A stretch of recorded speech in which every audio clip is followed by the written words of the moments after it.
Sveiki atvykę į įdomiausią dokumentikos YouTube kanalą. Šiandieną leisimės į kelionę laiku, aplankydami vieną įspūdingiausių ir paslaptingiausių Lietuvos vietų – Seredžiaus piliakalnį, dar žinoma kaip Palemono kalnų. Tai ne tik graži vieta, bet ir gyvas liudininkas tūkstantmečių Lietuvos istorijos. Tad patogiai įsitaisykite, nes narpliosime jo paslaptis. Seredžiaus piliakalnis stūksantis strategiškai svarbioje vietoje, dešiniajame Nemuno krante ties Dubysos ir Nemuno santaka, nuo seno traukia žmonių dėmesį. Jo statusas tarp piliakalnių yra išskirtinis.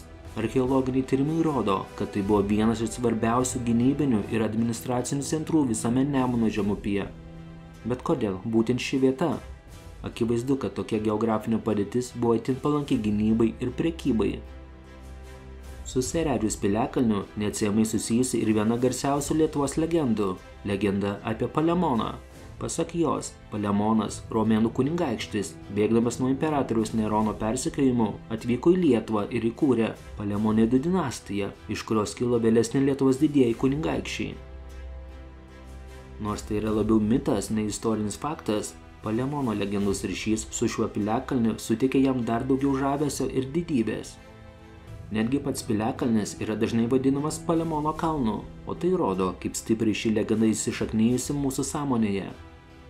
Piliakalnis buvo apgyvendintas itin anksti. Archeologiniai kasinėjimai atskleidė, kad žmonės čia gyveno jau antrame tūkstantmetyje prieš Kristų, vėlyvojo bronzos amžiaus pabaigoje. Tai reiškia, kad per tūkstantmečius žmonės čia kūrė savo namus, dirbo žemę ir gynėsi nuo priešų. Tačiau didžiausią svarbą Seredžiaus piliakalnis įgijo ankstyvaisiais ir vėlyvaisiais viduramžiais, nuo 5 iki 15 amžiaus.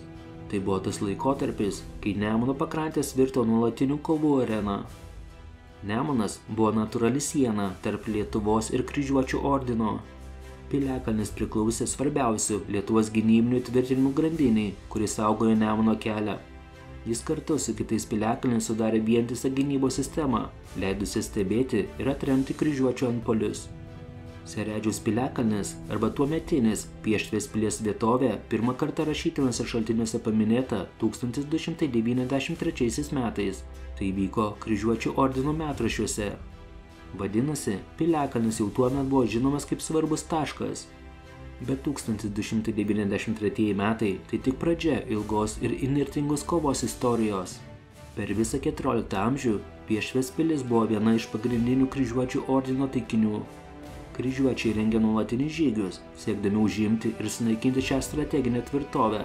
Čia vyko ne viena didelė ir kruvina kova, kuri įrašė piliakalnį Lietuvos kovų už laisvę istoriją. Pieštvė paminėta daugelėje kryžiuočių dokumentų ir kronikų, ypač Petro Duisburgiečio Prūsijos žemės kronikoje, kurioje aprašomi karai su lietuviais. Šie įrašai leidžia mums įsivaizduoti, kokia svarbi buvo ši pilis ir kokios intensyvios buvo kovos. Pieštvės pilis tapo tikrų košmarų kryžiuočiams.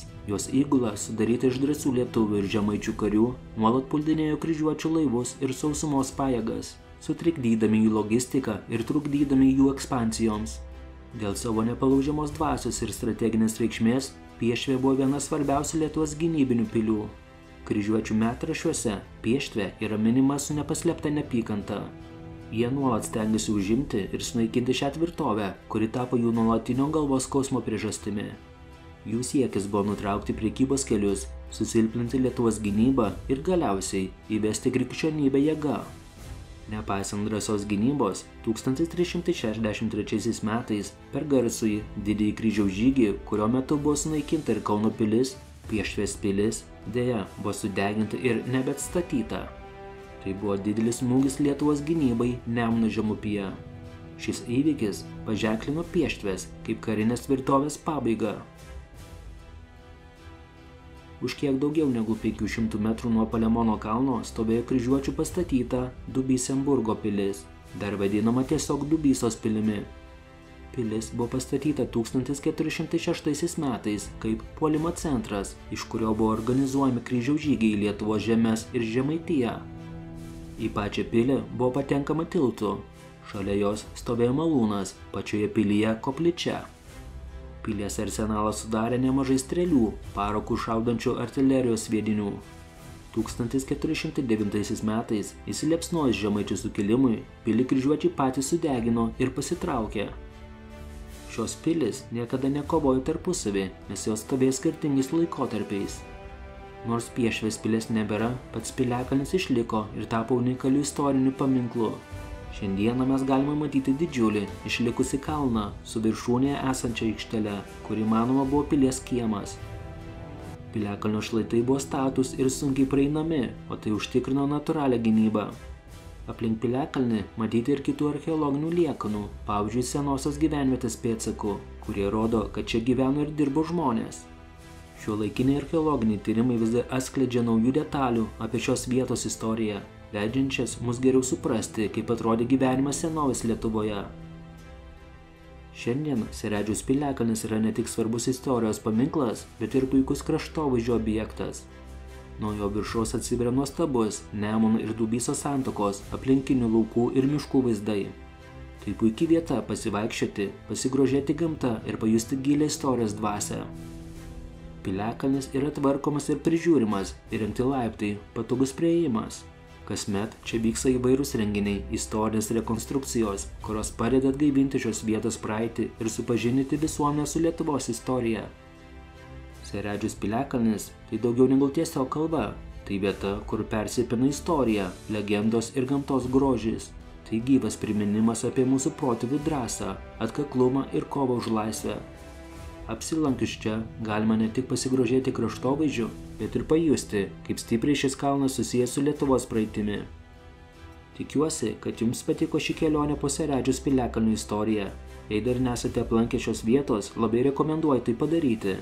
O jei jau buvote, pasidalinkite savo įspūdžiais komentaruose. Ką manote apie Seredžiaus piliakalnį? Ar žinojate apie jo ilgą ir sudėtingą istoriją? Pasidalinkite mintimis komentarų skiltyje. Nepamirškite prenumeruoti mūsų YouTube kanalo, kad nepraleistumėte naujausią video apie Lietuvos istoriją. O dabar ačiū, kad žiūrėjote ir iki susitikimo kitame įdomiausios dokumentikos video. Patinka įdomioji dokumentika ir norite daugiau kokybiško turinio, ne tik apie mūsų supantį pasaulį, bet ir apie Lietuvos istoriją? Prisidėkite prie turinio kokybės gerinimo, mus paremdami per Contribui platformą. Nuorodas rasite po kiekvieno video aprašymo. Taipogi galite prisidėti per YouTube ačiū funkciją, pasirinkdami paramos sumą. Jūsų palaikymas leistų mums tobulėti ir vystyti įvairiausių video projektus, tokius kaip Lietuvos miestų istorija. Pažinkime mūsų supantį pasaulį kartu su įdomiaja dokumentika.